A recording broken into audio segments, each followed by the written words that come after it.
Hola Rubén, ¿todo bien? Todo tranquilombo como en estos días. Quiero que me cuente qué sucedió con Julio López y cómo lo vivió usted.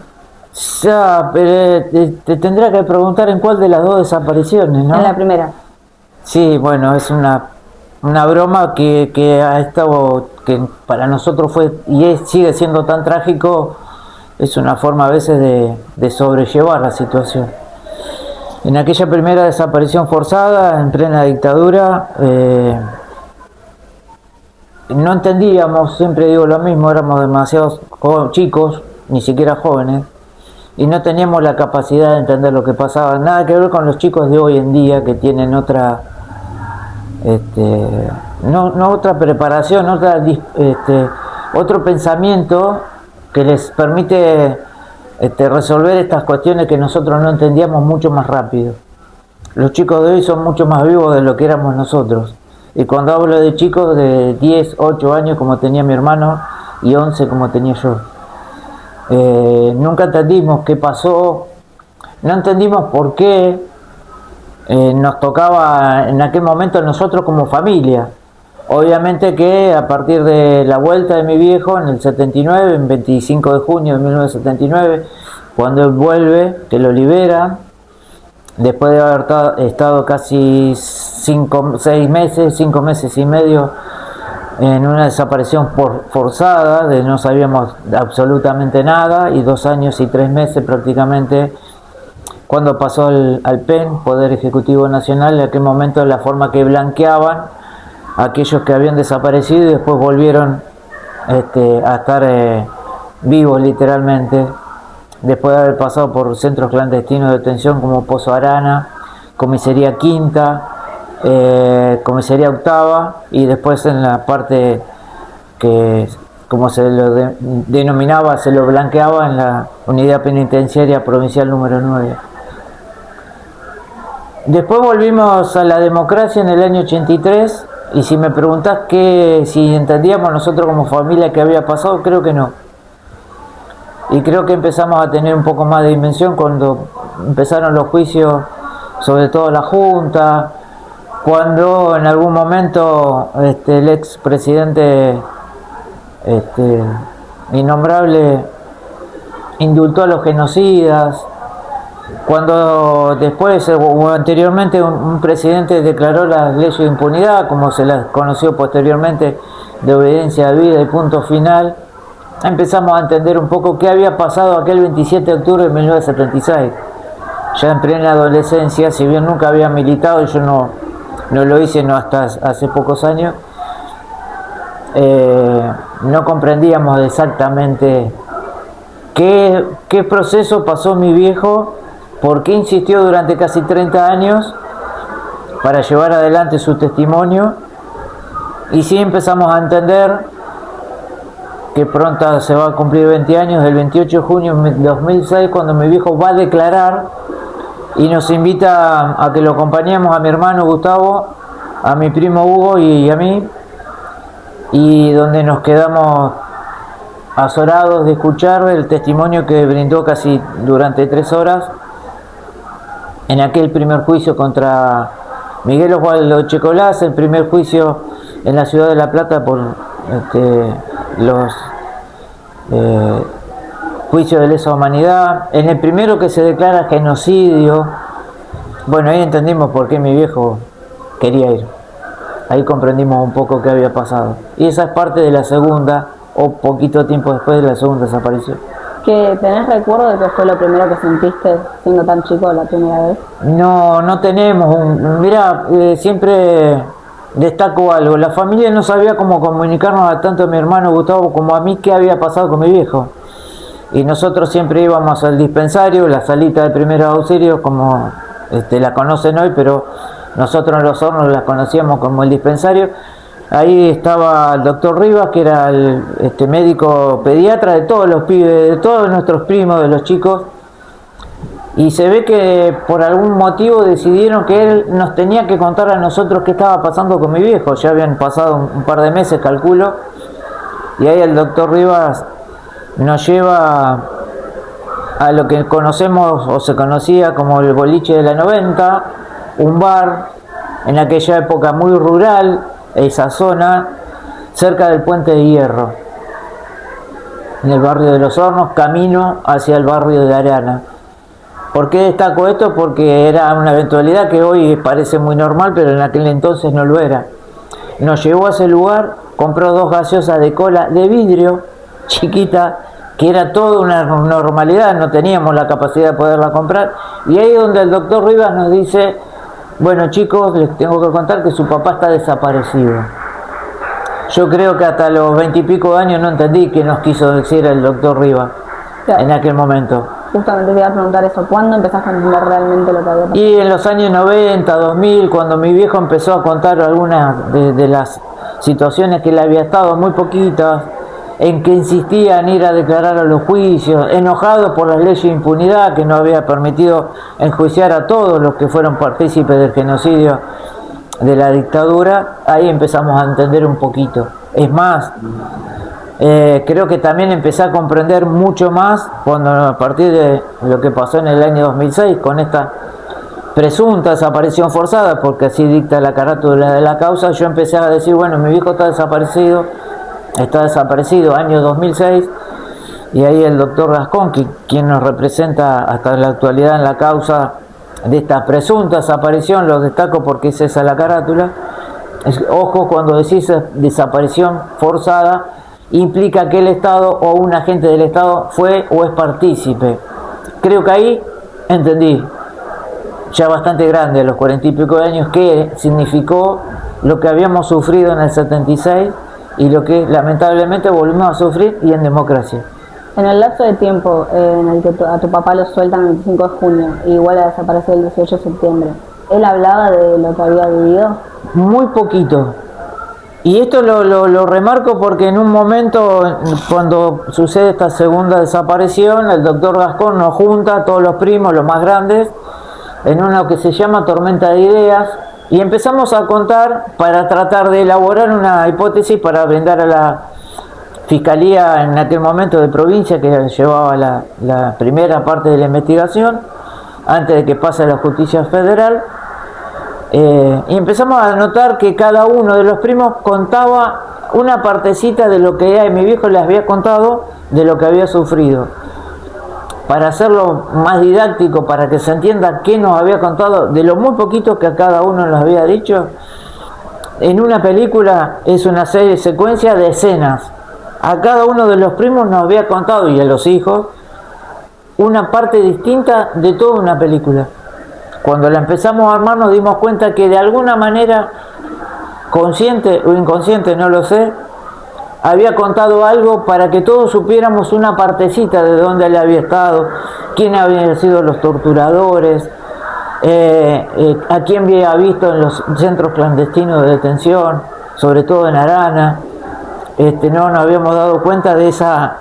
Fue el director de su obra, esto se me ocurre ahora decirlo, porque creo que tenía la capacidad de habernos dicho realmente a conciencia esa partecita a cada uno, para que todos tuviéramos la información si a mi viejo le pasaba algo. ¿Cómo viviste el momento en el que decidió declarar contra Chocolate? Hay una contradicción muy grande, inclusive por parte no solamente de mi vieja y nosotros, que mi vieja no quería que fuera a declarar, porque creo que en el fondo esa intuición que tenía como mujer y como esposa y como madre, sabía que algo le iba a terminar pasando.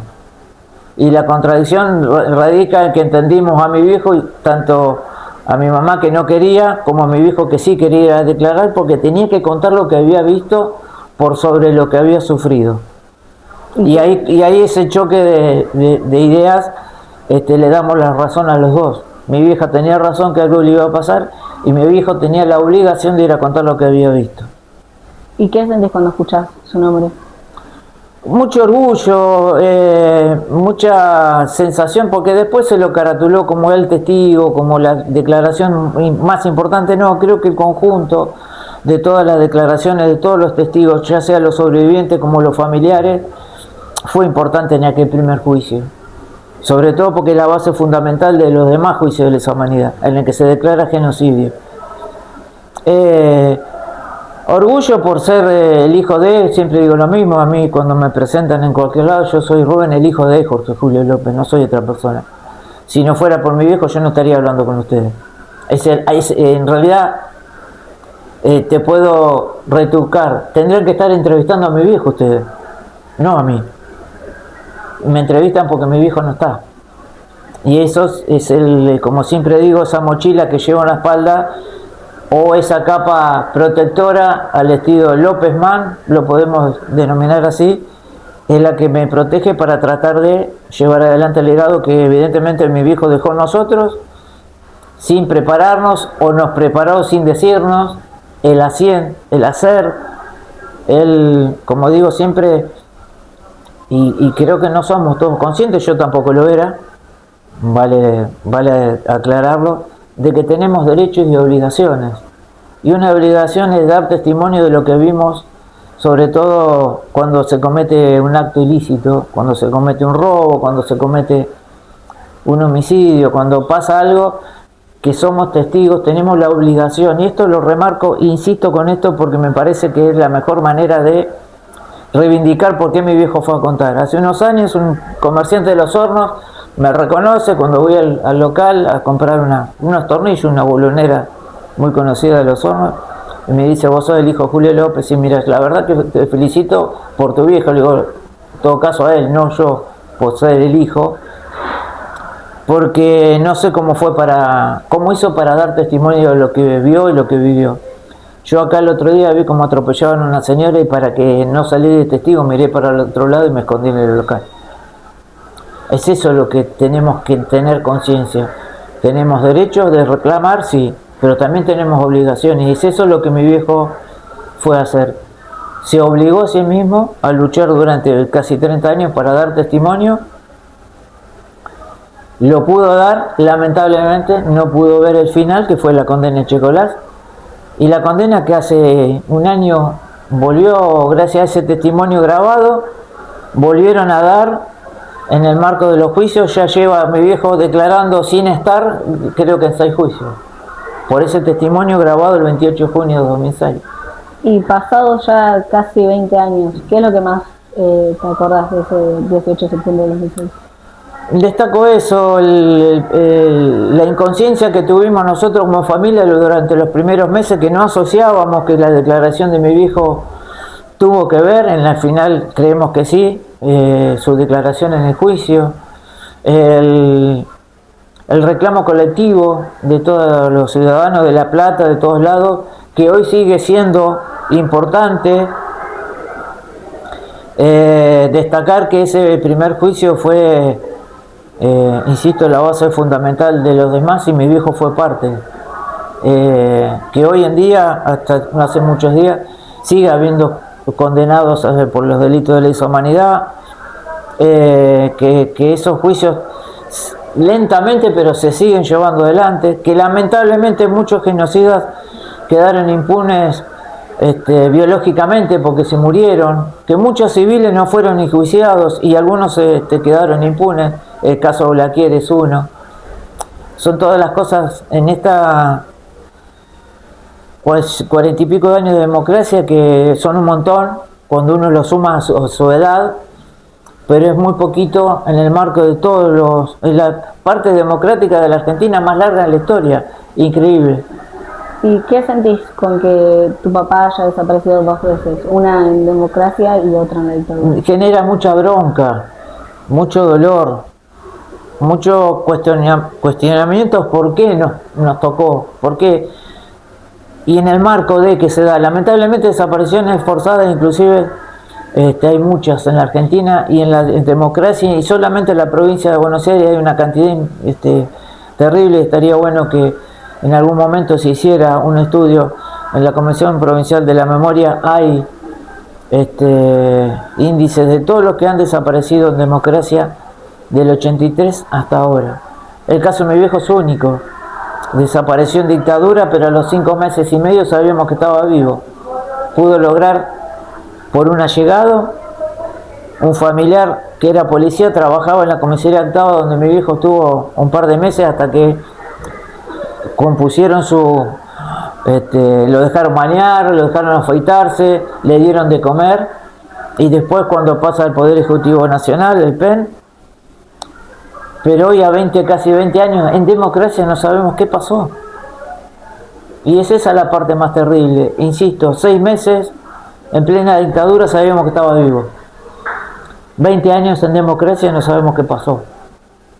¿Y qué es lo que más te duele? ¿La ausencia de él o el no tener una respuesta? La ausencia, que no pudo conocer a sus nietos, los hijos de mi hermano, que mi vieja en el año 2017 se murió a causa de un cáncer de esófago, producto seguramente de la amargura que se agarró en el año 2006, que muchos de sus hermanos y inclusive sobrinos y cuñados se han muerto. Hace 10 días murió el último hermano que quedaba vivo de mi viejo, el nene, como le decían, era el más chico de todos, 75 años, y como tanto ellos como mi vieja se murieron sin saber qué pasó. Insisto, no sabemos qué pasó, mucho menos sabemos dónde está, ni mucho menos sabemos quiénes fueron. Podemos tener ideas de quiénes pudieron haber sido, pero no tenemos pruebas para acusarlos. Solamente una hipótesis de que aquellos genocidas que mi viejo declara en el año 2006 y acusa que fueron partícipes, no Checolás en forma directa, pero sí como instigador, y muchos de ellos fueron recién condenados y empezaron a cumplir condena en el año 2014. Estaban libres en aquel momento, en el año 2006. Son esas deudas de la democracia que seguimos insistiendo. No nos dimos cuenta hasta que pasó ese 18 de septiembre que los genocidas estaban libres y caminando junto a nosotros, como algunos genocidas del CNU que seguían estando caminando hasta hace 15 o 20 días que fueron condenados. Entonces me parece que esa deuda de la democracia, como las tantas que hay, hablo de lo familiar. Y vos en una entrevista habías dicho que crees que sigue existiendo gente que sabe lo que pasó. Yo creo que sí. No son muchas, porque hay una condena, hay una recompensa, perdón, y es evidente que no se corrompe esas personas que saben por dinero. Es un pacto de silencio y es obvio porque lo hicieron en el 76 hasta el 83 y nunca contaron, salvo algunos casos excepcionales, qué había pasado y qué pasó con los detenidos desaparecidos, dónde están sus cuerpos. Entiendo que no son más de 2 o 3 personas, más allá del instigador y la mano de obra, y no se corrompe por dinero por ese pacto de silencio. También tengo la esperanza de que alguien en la familia de Jorge Julio López va a terminar sabiendo qué pasó. Mi hermano Gustavo, mi primo, mis primos, yo o mis nietos del corazón o mis sobrinos. Alguien en la familia en un momento va a tener esa oportunidad de saber qué pasó. Lamentablemente el paso del tiempo nos lleva a pensar muchas veces en forma negativa que esto va a quedar totalmente impune. Esperemos que no. Creo que la Argentina no solamente le debe hoy muchas explicaciones a muchas personas, sobre todo a los que hoy están sufriendo, los jubilados, los docentes, los estudiantes, le deben una explicación de qué pasó con un testigo de lesa humanidad que lo único que fue a hacer es declarar lo que vio, como asesinaban a sus compañeros de lucha, como Norberto Rodas, Patricia del Oro, Ambrosio Marco, contar lo que él sufrió también en las torturas que sufrió en los centros clandestinos como Pozo de Arana, Comisaría Quinta. Alguien en algún momento va a tener que asumir esa responsabilidad y decirnos el error. De alguna manera algo se empezó a aclarar, hace unos años se pudo lograr con el gobierno anterior de Alberto Fernández, es un acuerdo donde el Estado se hace cargo o responsable de alguna manera, un acuerdo de solución amistosa con la Corte Interamericana de Derechos Humanos, de que el Estado de alguna manera es responsable de no haber cuidado a mis viejos. Si tuvieses la posibilidad de tener enfrente a las personas que saben lo que pasó, ¿qué les dirías? Que cuenten lo que pasó y que se hagan cargo. Y que cuenten sobre todo quién instigó a hacer esto. me parece que la única manera que podríamos llegar a tener un poquito así de justicia, porque por más que cuente y ni uno tenga la esperanza que mi viejo aparecería con vida, este año cumpliría 98 años si no me equivoco, y es muy difícil encontrarlo con vida. Por lo menos encontrar su cuerpo, sus restos, que sería una forma de empezar el duelo después de 20 años, medio tardío, y ese el primer año, como dicen los psicólogos, según me han contado, yo nunca fui, pero no recomiendo que hagan lo que yo hago, vayan, porque evidentemente a muchos les ayuda. El primer año de duelo es el más difícil, y nosotros, a pesar de que pasaron 20 años, todavía no tuvimos el primero. Y durante todos estos años te convertiste en la cara más visible de la causa. ¿Fue una decisión natural o sentiste que te tocó ocupar ese rol? Al principio alguien de la familia tenía que dar información, hablar con los periodistas. Te imaginas, el año 2006 fue, y los primeros 4 o 5 años era muy brutal la exposición mediática, y en los primeros días lo hizo mi hermano, después no pudo hacerlo más. Y por consejo de alguien que siempre agradezco, Alfredo Silleta, que fue el que me preparó para tratar de estar con los medios. Yo no tengo una educación para poder estar hablando, o lo pensaba en aquel momento. Cuando mi hermano dijo que no podía hacerlo más, bueno, alguien lo tenía que asumir, lo asumí durante casi 10 años o un poquito más, hasta el año 2016. Asumí esa responsabilidad de estar ante los medios, y en el 2016, ante la primera, lo recuerdo y lo remarco porque se formó la Mesa por los Derechos Humanos en La Plata, y ante la primera liberación o domiciliaria Checolás, de las 5 que tenía en aquel momento, se formó esta Mesa de Derechos Humanos y me invitaron a participar, y ahí fui. Fue las primeras acciones, fue esta. El repudio contra la primera domiciliaria de Checolás, y a partir de ahí empezó toda una serie de participación. Después pasó lo de Santiago Maldonado, donde también tuve una exposición, pero porque yo quería hacerlo. Esos 10 años, como siempre lo digo, inconsciente o conscientemente me formé para en el año 2016 salir a hacer lo que hago hoy en día, y sigo haciendo, participando en muchas acciones, en Berizo, en la Comisión Permanente por la Memoria, en Hijos Berizo, en Hijos Provincia, Hijos Red Nacional. Vengo participando en varios de esas organizaciones de derechos humanos que bueno, me llevó un tiempo largo, pero me preparé, creo, lo mejor que uno puede, y con mi impronta, para poder llevar adelante el reclamo, que es siempre el mismo. Aparición con vida de Jorge Julio López, porque, como siempre digo y destaco, yo busco a mi viejo, no busco al compañero Jorge Julio López. ¿Y cómo era tu papá antes y después de la primera desaparición? Siempre igual. Mi viejo trabajaba de lunes a viernes antes de su primera desaparición, y los sábados y domingos, si no tenía una chanca, estaba arreglando su casa. En el año 79, cuando vuelve, a los 4 o 5 días estaba trabajando otra vez, como si... Por eso nosotros tenemos entre comillas, normalidad, porque él no demostró nada, no contó mucho, insisto con esto, y volvió a trabajar como si nada, de lunes a viernes, trabajando en la obra como lo hacía normalmente, bajo patrón en una empresa de construcción, y los sábados y domingos trabajando haciendo changas.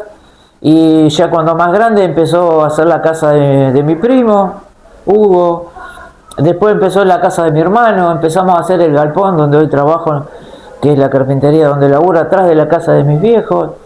Estaba normal, era como que no notamos diferencia entre antes del 76 y después del 79. Tenía una fortaleza mental y física, evidentemente, mucho más allá de lo que podemos normalito nosotros poder tener. Yo no sé cómo se bancó todo eso. Eso que tenía guardado, que después fue parte de un proceso donde empezó a escribir eso que tenía en su cabeza para que no se perdiera.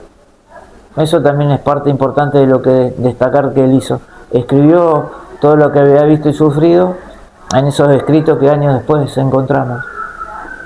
¿Y por qué crees que los escribió y no los contó, se los contó? Mirá, en el libro Memoria Escrita, que es una recopilación que hace Jorge Caterbetti, a partir de los escritos que mi viejo le da como legado a Jorge Pastor Azuaje, en el año 2005, antes que cayeran las leyes de impunidad, en una parte de su carta de mi viejo a Jorge le dice: Jorge, te dejo esto, lo simplifico porque no lo recuerdo, porque ya estoy cansado de luchar para poder llevar adelante los juicios.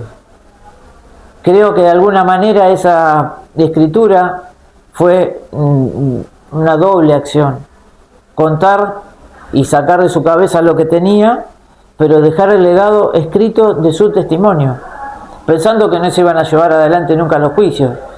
Bueno, en el año 2005 empezaron la elevación a juicio, donde mi viejo declara 2 veces, y en el año 2006, cuando declara, cuenta prácticamente todo lo que él había escrito, una y otra vez, hasta 3 veces, porque cada vez que un recuerdo le venía a la cabeza, él lo empezaba otra vez, increíblemente. Eso que no perdió, que tenía en su mente, lo declaró, pero antes lo había escrito. Un legado que de alguna manera, sin querer, le había dejado a Pastor, y que Pastor, bueno, le cede a Jorge Caterbetti, y es parte de ese libro donde él cuenta todo lo que había visto y sufrido en los tiempos que estuvo detenido, desaparecido.